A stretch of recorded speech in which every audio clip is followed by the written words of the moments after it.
Well, hello, friends. Anderson here, and this is Chapter 2, Episode 12 of Kill 10 Rats Plays Ironsworn. And boy, are we in for it! Last we left off, we spectacularly failed a scene challenge in a gloom, which is probably not a good thing to do, because that thing feasts on your inner fears and your nightmares. And why were we in a gloom? We had set out into the Elder Briar, the taboo area of the Deep Wilds, where the elves have put Ursula to be guarded by a tribe of Varu, who helped defeat Ursula in his first uprising when he wiped out the old village that Aaron came from, and yada yada yada. There's a lot of things bleeding into this Red Crest arc that is constantly riddled with other stuff. It's very good, but also very hard to keep track of in my head. And speaking of plot twists, we're about to have another one, because I think that's probably the best thing to do here to, a negative match at the end of a scene challenge in a gloom. We probably should make it something, especially since we are in a sort of unreal space that could easily manifest a lot of things that could serve as a plot twist. I just need to quickly check whether failing the gloom scene challenge comes with any extra baggage here.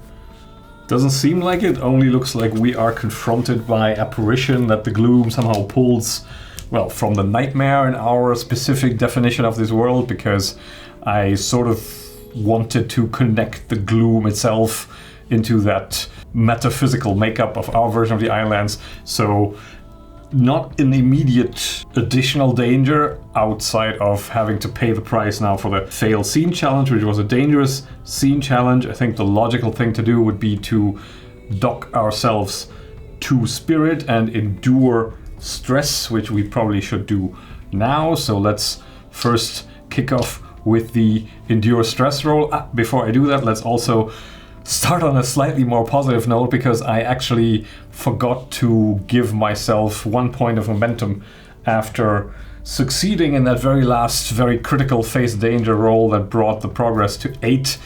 Not that it helped any, but I got a momentum out of it. So that's that, and now let's endure stress.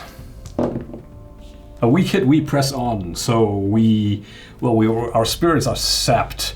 The darkness is engulfing, the voices are whispering, the memories are flooding back, the negative emotions, the memories of betrayals past, of the outcast Kynan, who got kicked out of his original village that we virtually know nothing about, who caused the death of Ciora, whose indecisiveness, or maybe also lack of integrity in standing up for Morgan, caused, or at least aided and abetted Kaladas in taking over the band and doing all sorts of horrible things. So what I'm saying is Kynan is sort of an easy audience for the gloom. There is a lot of things going on in that brain of his, even though he's not consciously processing or agonizing over his past, at least not when he's awake. There is definitely a lot of nightmare fodder there for the gloom to feast on. But what we should do now is to determine the plot twist that comes out of failing this challenge, just as the darkness wraps itself around Kynan, and we try and understand what's going to happen next. Let's roll on the plot twist oracle.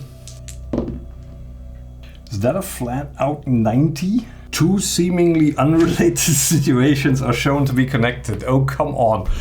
Oh my god. There's so much going on here already.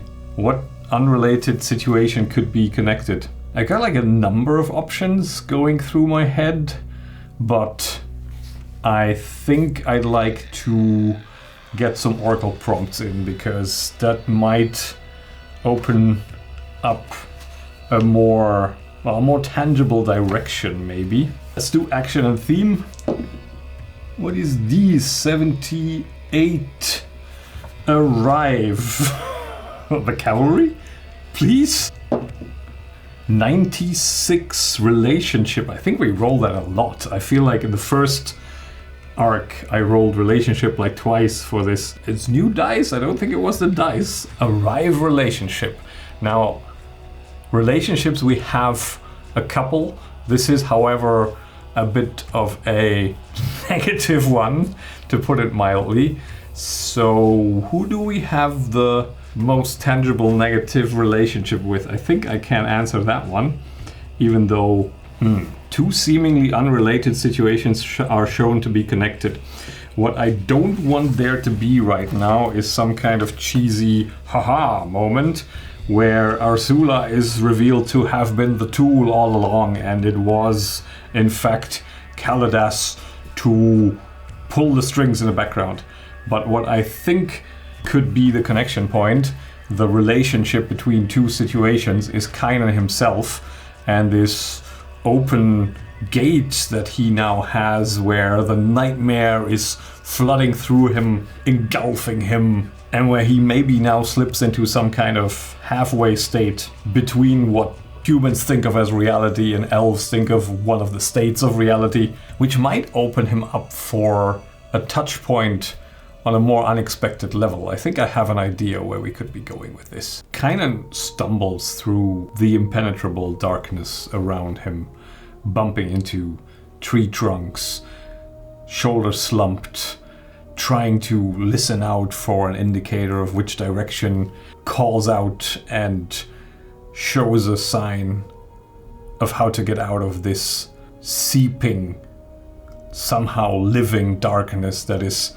intruding into his eyes and seemingly entering his nostrils and mouth like almost a viscous liquid. And he feels that sheen, this oily sheen on his skin, and sees it on his hands, just covered in this unearthly substance, this manifestation of nightmarish essence that also marked the lair of the horror that he entered together with Shona at the time. And the thing that sets the hair on the back of his head standing is that feeling of not being alone in here.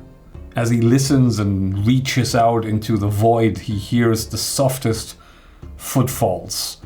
Very unhurried, just somebody out for a stroll through a museum, taking in the sights, pacing slowly, not in a rush, but getting closer, because Kynan, he stumbles without direction. He might be spinning in circles for all he knows. And as he's looking for that sign of hope, that exit, that brightening somewhere in the darkness that tells of dawn has come or a light source nearby, he finds it briefly, a small flicker of hope, as he spots between the thick tree trunks that make his passage so much more difficult, a ghostly shimmer of light, just the faintest cold gleam of paleness. And he moves towards it. He straightens up a bit.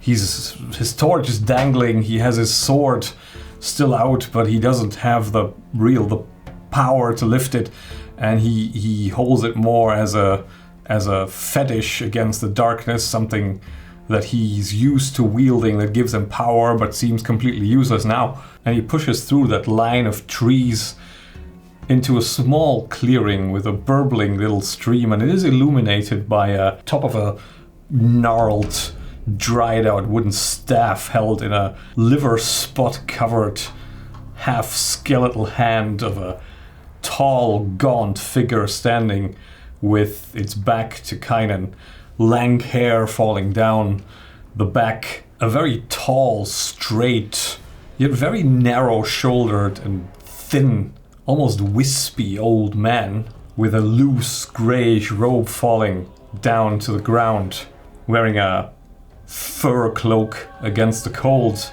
And Kynan lays eyes on the figure as it turns around, revealing hawkish features, a sharp hooked nose, sallow face, very drawn, with a somewhat wispy beard, deep-set eyes sunken into the skull, with parchment-like liver spot skin stretched over it, the eyes themselves barely visible but somehow burning, and Kynan feels that competing impulse of rage from his affliction, fighting despair and outright fear, and he coughs, "Kaladas?" And surprise lights up those features, and the eyes fill with a strange sort of warmth, almost kindly, the smile spreading, but it's a little bit too wide and exposes teeth that are a little bit too slavering and hungry for the kindly prophet image that this character tends to want to convey. But the surprise seems genuine. Where is this place? South, I'd wager. What am I doing here, Kynan? And Kynan lifts his sword arm, at least he thinks he does, but it just hangs limply, and all the energy has drained out from him. The sight of his nemesis just was that feather that broke the camel's back, the straw rather, and he just gapes at Kaladas, trying to convince himself that this is an illusion, but somehow feeling that connection between the two, because, well, this is the place where reality and dreams intersect, and maybe Kaladas is right now lying on a very Spartan, austere cot somewhere farther north, sleeping, and something reached out and touched his dream as a connection point between the Kynan here stumbling through nightmares and his worst memories coalescing and focusing on this one person that is somehow also connected to all these horrors in the Ironlands, and the conduit that forms there is not entirely unreal. Well, this is interesting. I am here, am I not? What would happen, I wonder, were you to hurt me, or I you? Would we wake up injured?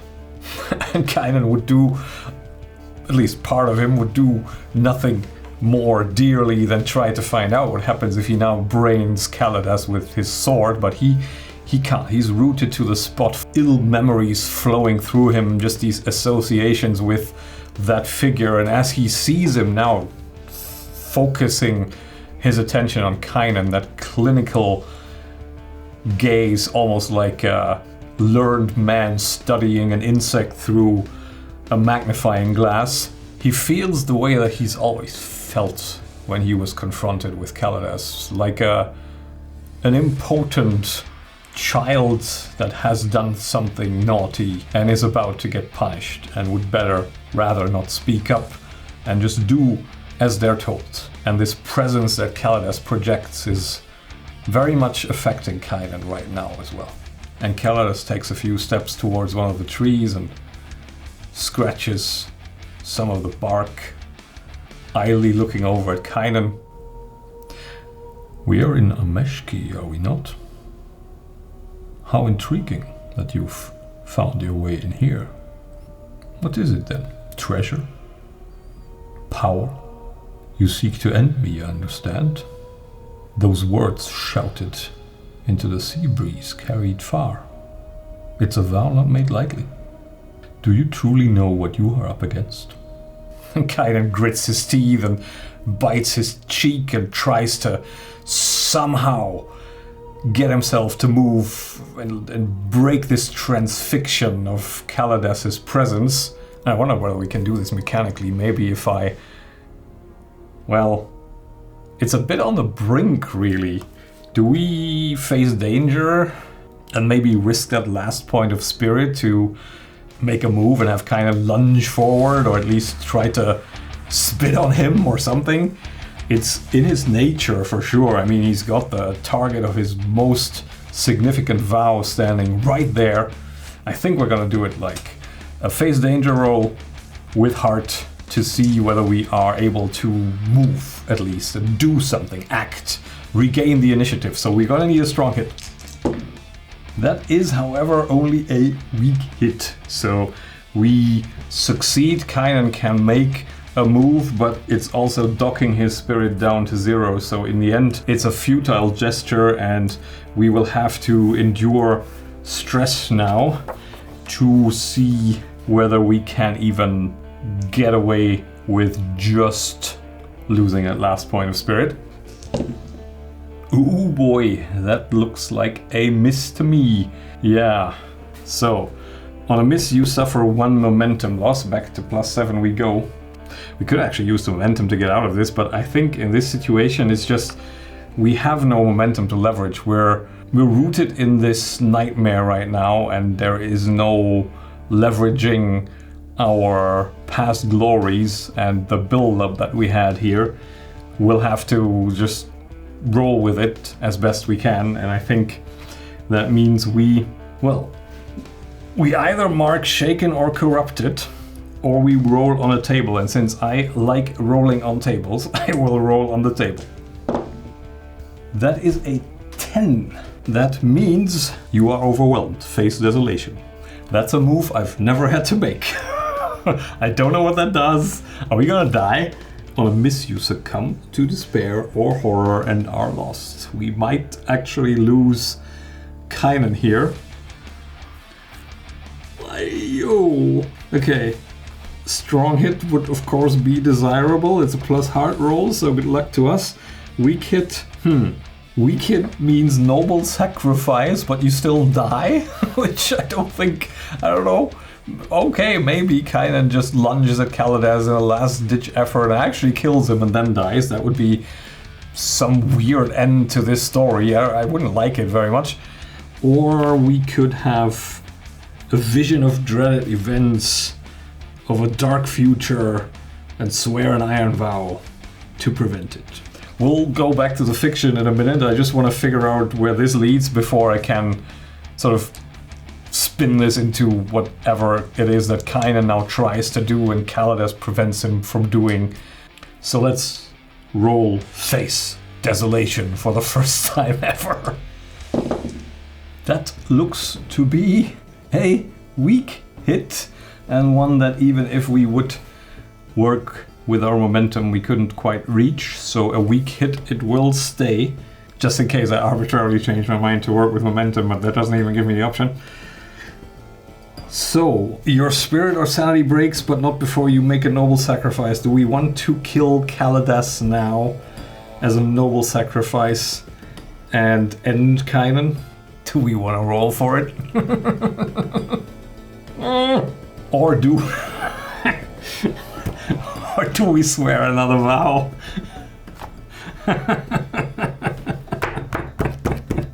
That's then... okay, it also has to, not only a vow, but it has to be formidable or extreme to prevent the dark future. Oh boy. Oh, and we are tormented regardless. So we're getting the tormented debility until we complete that quest. So about in the whatever arc in chapter 8. Oh no. Oh no. Can we envision a dark future just based off of what we know, or do we have to ask an oracle? Serve the rightful ruler. The rightful ruler thing always gives me pause, because we did decide that this implies some kind of force out there, some horrific thing that Kaladas decides is the rightful ruler of the Ironlands, that maybe reached out to him, and where he sort of acts as the high priest or main minion, or maybe he thinks he's the one controlling and sapping and taking the power from. Well, no, actually he's a servant, so he understands himself as a servant. Serve the rightful ruler. Who is the rightful ruler now? Maybe we should ask an oracle here. The question is which one? Doesn't really seem like there's anything specific, so I think we are just gonna go with the action and theme oracle, our tried and trusted friend. 07, Avenge. It's off to a good start. 74, Ruin. Avenge Ruin. So the true ruler of the Ironlands is revealed to us through the prompt of Avenge Ruin. The rightful ruler... That's almost a little too convenient. So we remember Kaladas took over Kynan's band with the aim, the very unclear aim to us so far, to use them far up in the north in a doomed delve venture where he was after something in an old ruin. And who leaves these ruins? Well, we have two suspects, I think. One, the broken before they broke, or that precursor civilization that we have also decided created these star chambers. And since the star chambers already came into focus quite heavily now, there would be a little bit of sweet synergy in repping the true rulers of the Ironlands to be the ones that made these ruins, the ones that made these star chambers, the ones that came before. Maybe they didn't disappear voluntarily. Or maybe they became the broken, but I don't think so. I think the canon or the world workbook says that the broken were a first wave of immigration into the Ironlands, and that something over time caused them to spiral into this wildness or degeneracy, depending on how we want to interpret them. And that these original ruins were left by something even older than the Firstborn, that even the Firstborn either just briefly intersected with, or have legends about, or maybe even are terrified of, because we also have this connection to the old iron and the Firstborn, especially the elves, that are not too comfortable with it. So I think we have the true ruler, the rightful ruler that Kaladas wants to serve, being the ones that were making these devices, these star chambers, and that left these ruins that Kynan already delved into in the past, some of them together with his band. Yeah, I think I have something for this. We remember Kaladas asked Kynan whether he really knew what he was dealing with, what he was getting himself into, swearing this vow, shouting this vow to the wind in the very first episode. There is a brief moment where Kynan channels the fury and gathers himself and grits his teeth and tastes the copper of blood as he bites his tongue, and that little flare of pain together with the rage welling up from that infection that is almost helping him at this one specific moment in time. It gets him moving, and he Hail Marys it. He rushes forward almost quick enough, but that weakness, that leaden feeling in his limbs betrays him, and as he pounces, trying to jump at Kaladas and bury the sword in the scrawny neck of the dying, yet somehow burningly intense, fiercely powerful old man. As he tries to jump, he just missteps ever so slightly, the power leaving him as quick as it came. And as he, instead of that powerful leap forward, takes a few pitiful, stumbling steps towards Kaladas, he effortlessly reaches out a long-fingered, bony arm and wraps his hand around Kynan's wrist. "Let me show you, then." And as the cold touch wraps itself around his wrist, Kynan is assaulted by a flickering sequence of imagery, of half-glimpsed horrors that he commits to the part of the memory that he cannot voluntarily access, but that is there and will torment him from now on. And he understands at that moment his own insignificance under the stars, and that all of these stars up there are worlds of their own, as big as, if not bigger, than the one that he is currently standing on. And this realization just turns his head, makes him spin as he tries to grasp that understanding, but cannot quite get hold of it, and it eludes him. He just feels his own insignificance, and he very briefly sees glimpses of things that he has only heard stories about, but even those stories, they were different. Stories of cities.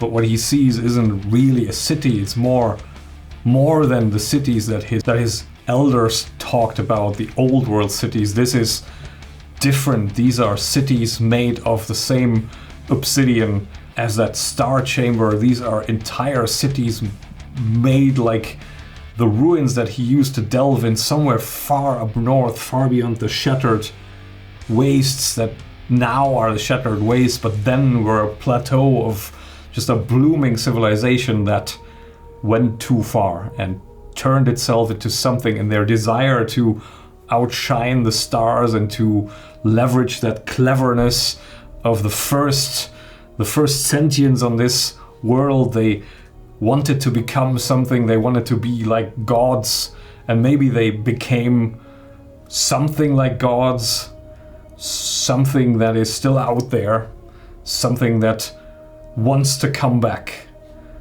The rightful rulers of the Ironlands, and Kaladas is the one that is currently the bearer of all their hopes and the bearer of probably the doom of everything that is now calling itself an Ironlander or a Firstborn, or even a Broken.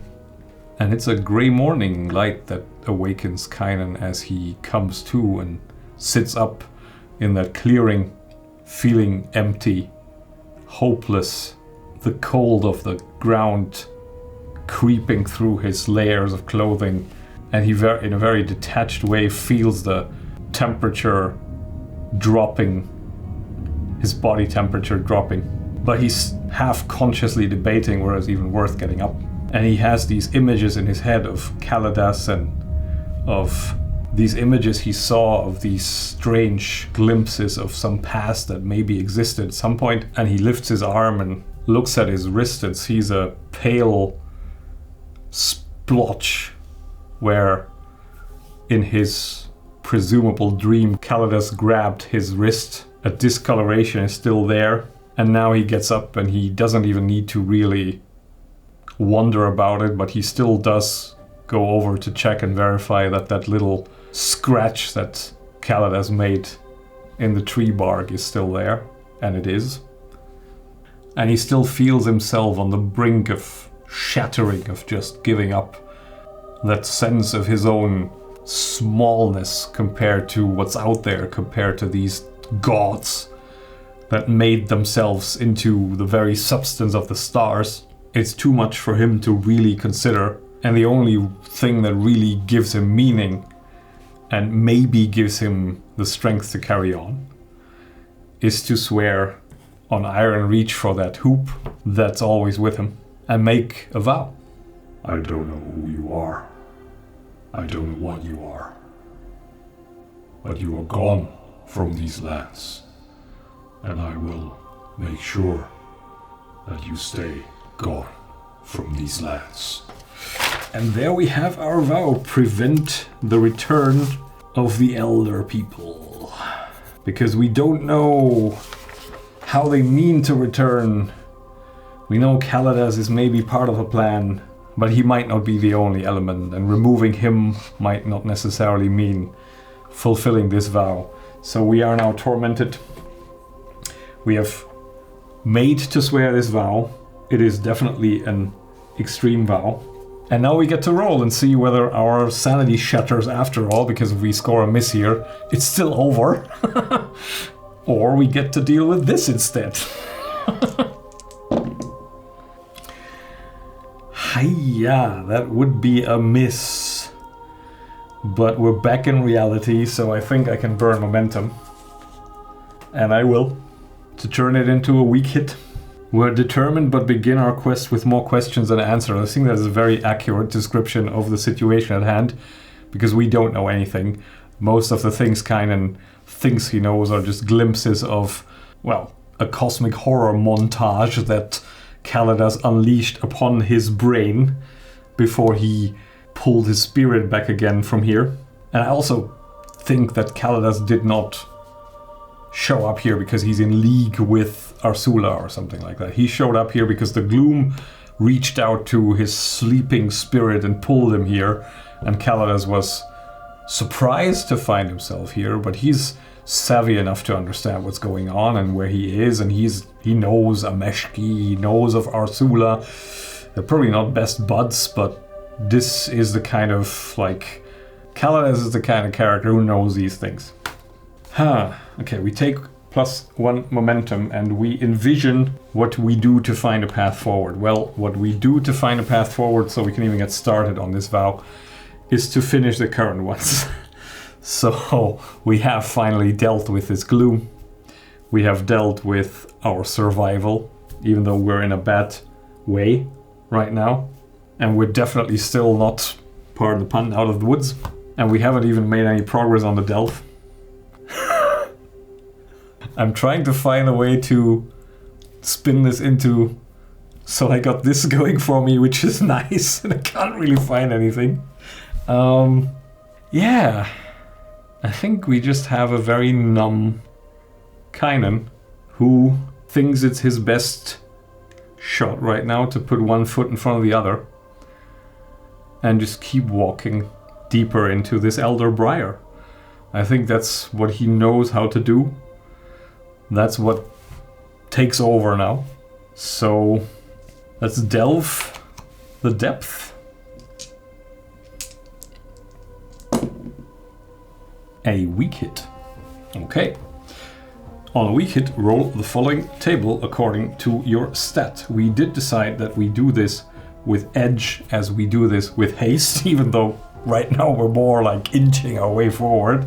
We're doing this pretty much without anything. We're just sort of existing our way into this taboo forest.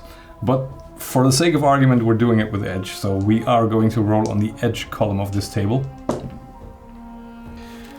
0-2, mark progress and reveal a danger. We're on a formidable delve, so we mark 1 progress and we reveal a danger by rolling on another table. 94, you lose your way or are delayed. Well, that's not a huge surprise considering the state we're in. Is this just a momentum loss, really? I think, maybe.